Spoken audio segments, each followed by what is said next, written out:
Ladies and gentlemen, thank you for being with us in this main hall. We carry on with the case study program we prepared for you.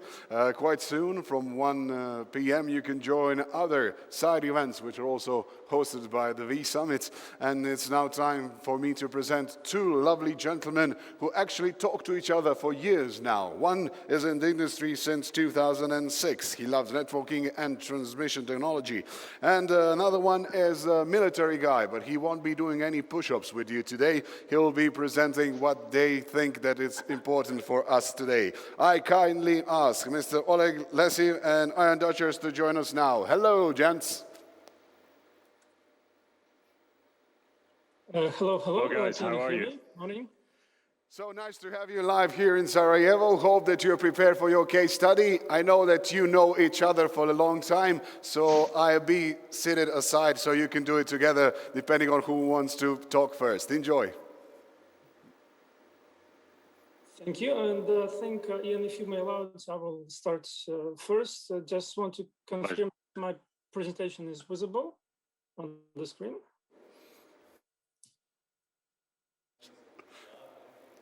We don't see your presentation, Oleg, if you can reshare it with us, because we like the shares. Just a second.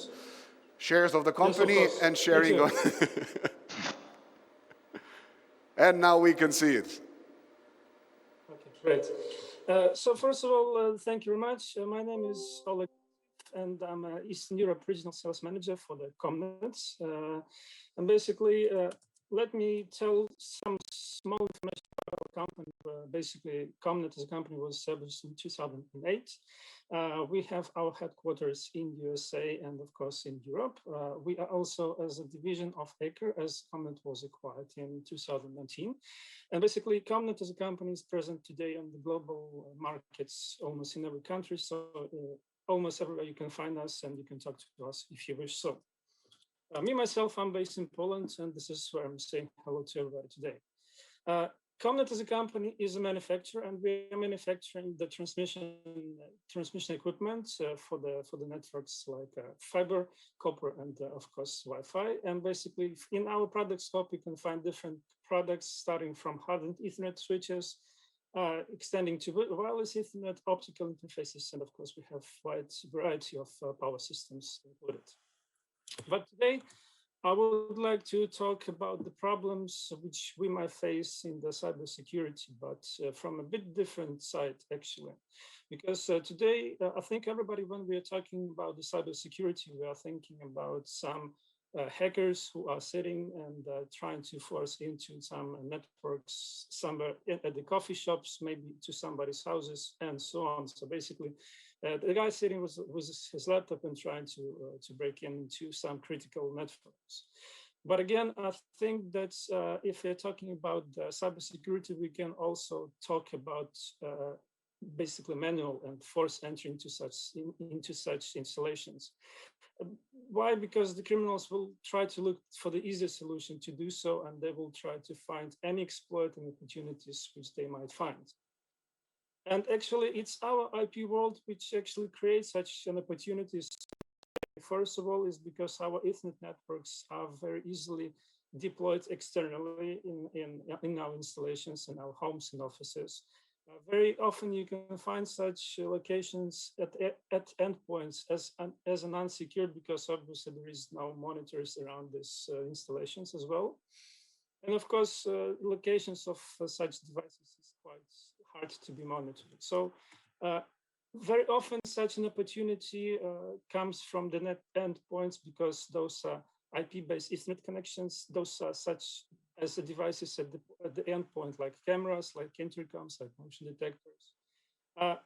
Also, an equipment within the enclosure cabinets as well might be in danger, because obviously somebody can physically do some harms to this equipment. And this is what it makes for non-secure location, and the problem which we are trying to solve from a different perspective. And of course, if you're talking about the equipment which is inside the enclosure, you can easily, these devices can be at danger because their ports are basically not monitored, and the network is might be easily entered by the unauthorized persons. So how the criminals will often do so, they will try to tap in with the devices. So only thing you need to have your laptop and a little bit of the knowledge how you can tap into the network.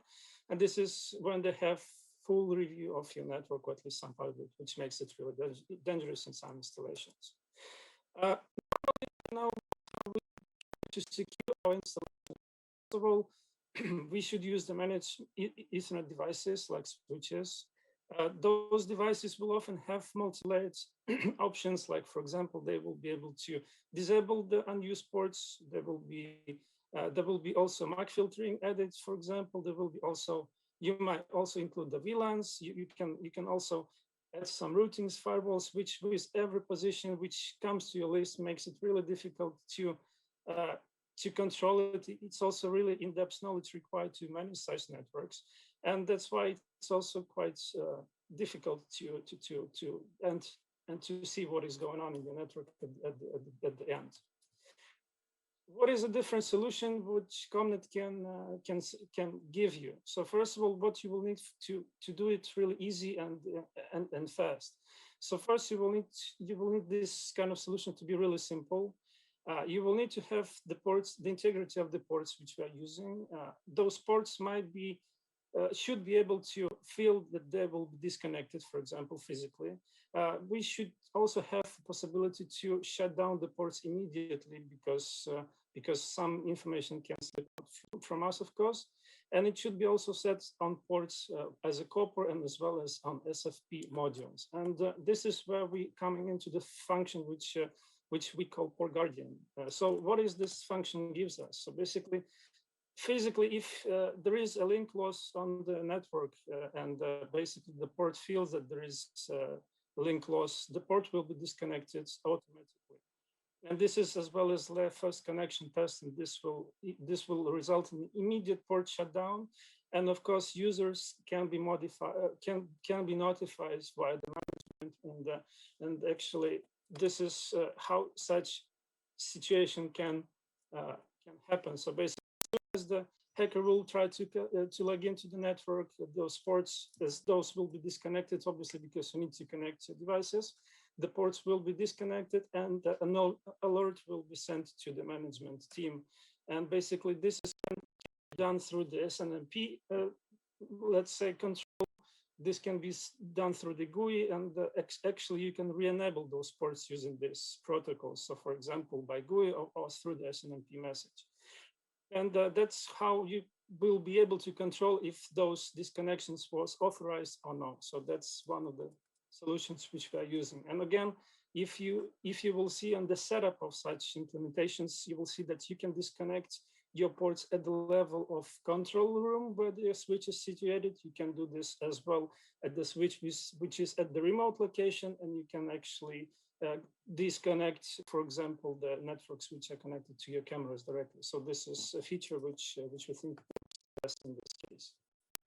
Another thing to discuss is about endpoint and physical security, because obviously you have to install your equipment somewhere at the field, and probably it will be installed in the enclosures. But the question is how protected they are, because obviously sometimes you don't have any means of how to control this. And basically, from what you see, that if you think that your enclosures are secure, well, it sometimes might not be really secure as on the enclosed picture. So why? Because basically, if somebody can use the force, for example, to open your closures, so that's one of the ways how they can actually do so. So what can we do in this case to protect your remote locations and the equipment which is installed there?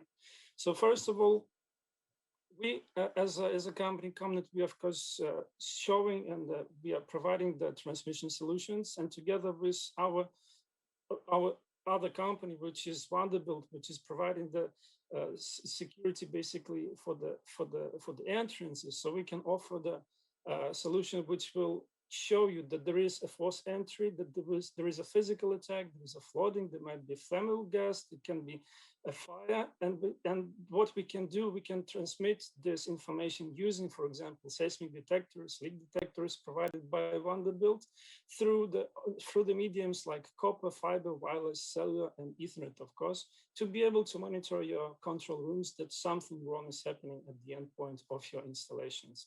And this is how we see a second part of the solutions using the products which ComNet offers. Thank you very much. This is it from my side. I hope I'm still on time. And Ian, giving the thing to you. Thank you.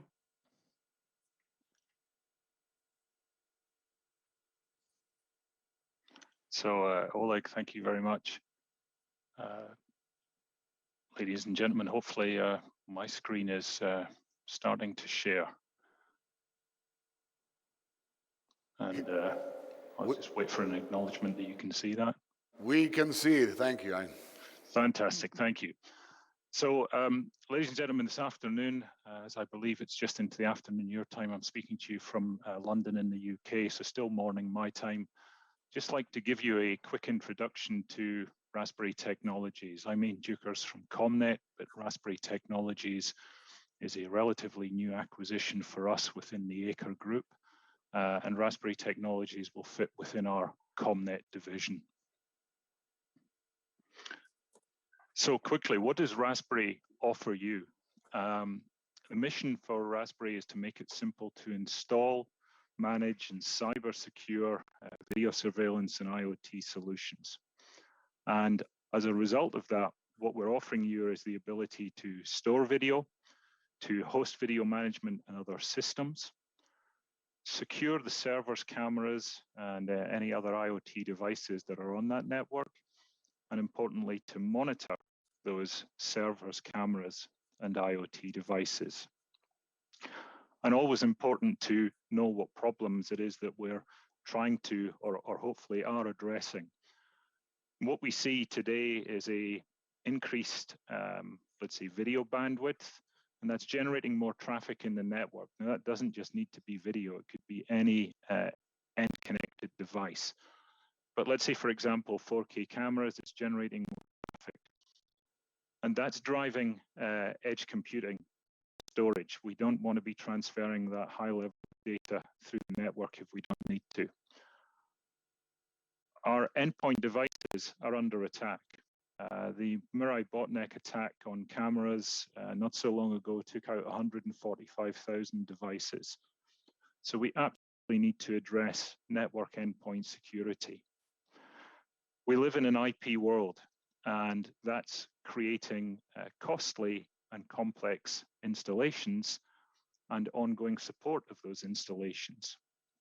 And what we're also seeing is a lack of skilled resource now coming along, certainly in the cybersecurity arena.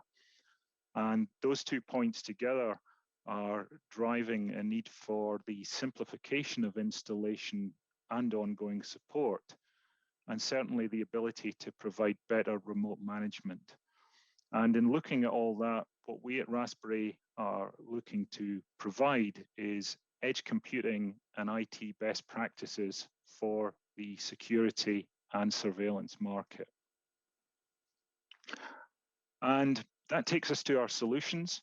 And our solutions are made up of 3 parts as such. That's our intelligent video appliances, our automated cybersecurity software, and our system health monitoring software. So if I look first at our intelligent video appliances, I can again break that down into 4 sections for you. That's our server switch IQ, which is our edge recording appliance, our core products, which are our centralized video management servers, our rugged device, which is an unconditioned or a hardened device for unconditioned environments, and our endpoint defender, which is our Ethernet switch. And again, I'll further break that down and just look at those 4 products individually, or those 4 sets. Server Switch IQ is an all-in-one server, switch, and storage device. aimed at distributed systems. And it's giving you the ability to store video at the endpoint, out where those cameras are. And we're doing that to reduce the network traffic, that issue that we raised earlier. Within the device, there's an Ethernet switch, a layer 2 Ethernet switch with PoE, and we provide that to you in either 8 ports or 24 ports format. But what you're also getting is some layer 3 network functionality, and that's provided due to the way in which we configure the Ethernet switch with the server. And what all of those features go together to do, along with the associated software, is provide a cyber hardened device. The Raspberry Rugged is really just a ruggedized version of our SSIQ. Still got the server, Ethernet switch and storage on board. It's a physically smaller device, so the Ethernet switch is now an 8-port, but still with PoE provisioned. But the difference is the wide operating temperature range of the rugged device. It's a -40 to +60 Celsius. It's fanless for those unconditioned environments, but again, still offering those layer 2 switching and layer 3 IP features. And again, all packaged in a cybersecure format. Endpoint Defender is our Ethernet switch within our Raspberry range, 8 and 24 ports, PoE capable. That probably in itself isn't that exciting or that interesting, a lot of that around. But the cyber protection and the remote manageability that we provide with that Endpoint Defender certainly makes it a very interesting proposition.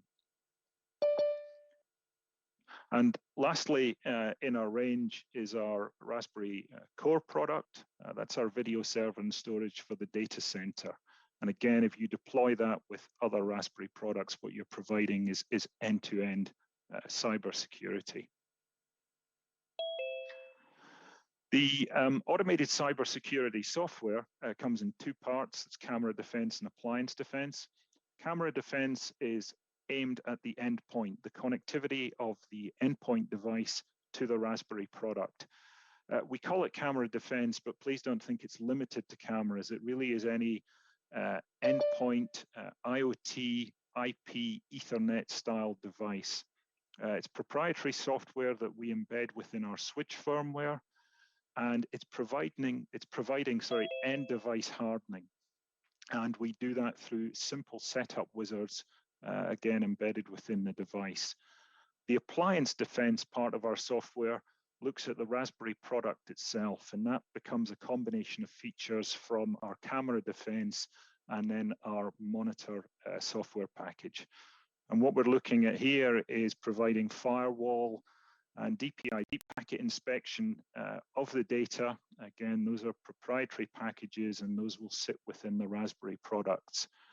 On our virus and malware protection, we do go third party there. We use a Silence product.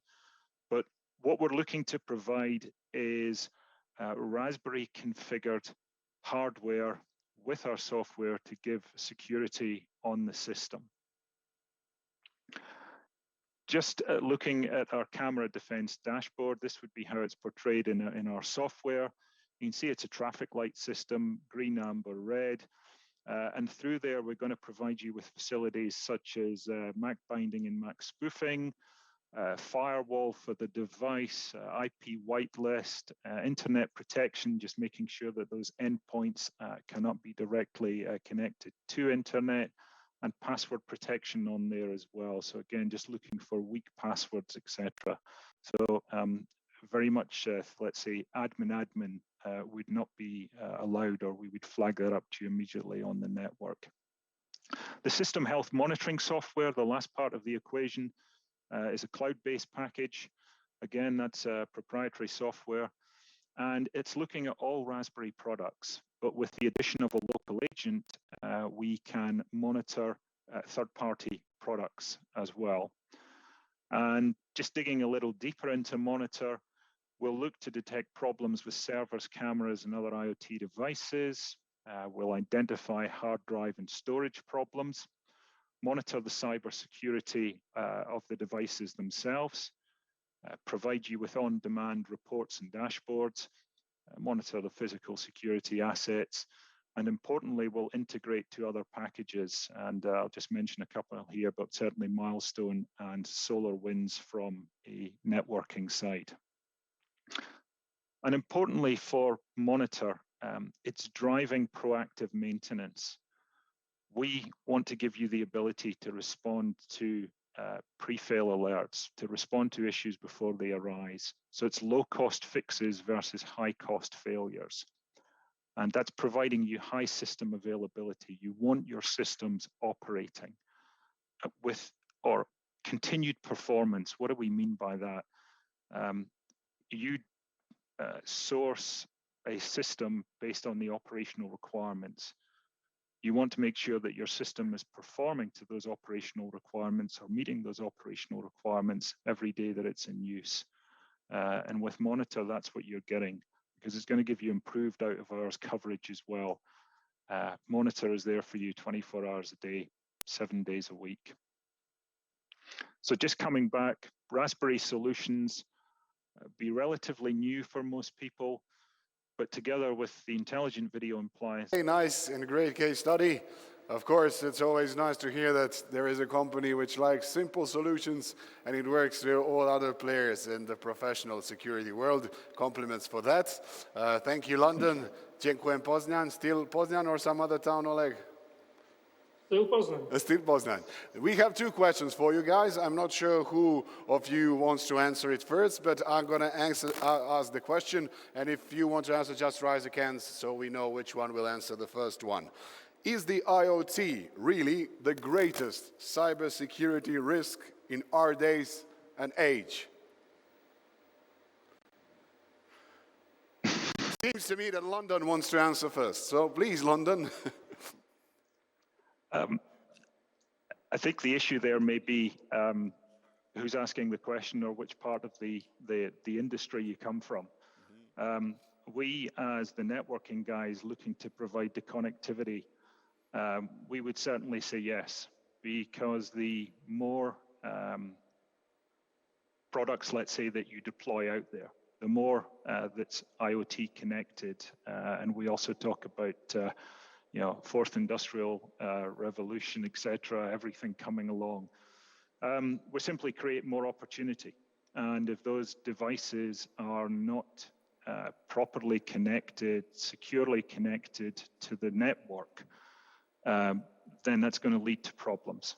I simply see it, as Oleg mentioned in his presentation, the criminal looks for the easy opportunity.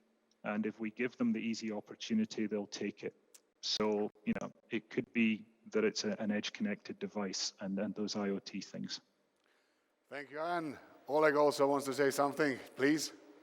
Yes, if I may add, from what I think is that, the situation today is that physically, if you see Ethernet of Things by yourself, you probably will see, starting from maybe some cameras which are installed on the streets, probably by monitors which are managing these installations, probably by, people who are using this. But very often, from our point of view, it's a network where the people forget about, because obviously you will see the camera and you will see the screen, but you will very often forget about all these cables and switches and every equipment which is on the way between these 2 points. And to protect this infrastructure is quite crucial. And I think we also need to remind ourselves that there is something between camera and us. And but from what I see from the experiences, a lot of companies just simply forget about this, and then it's a problem.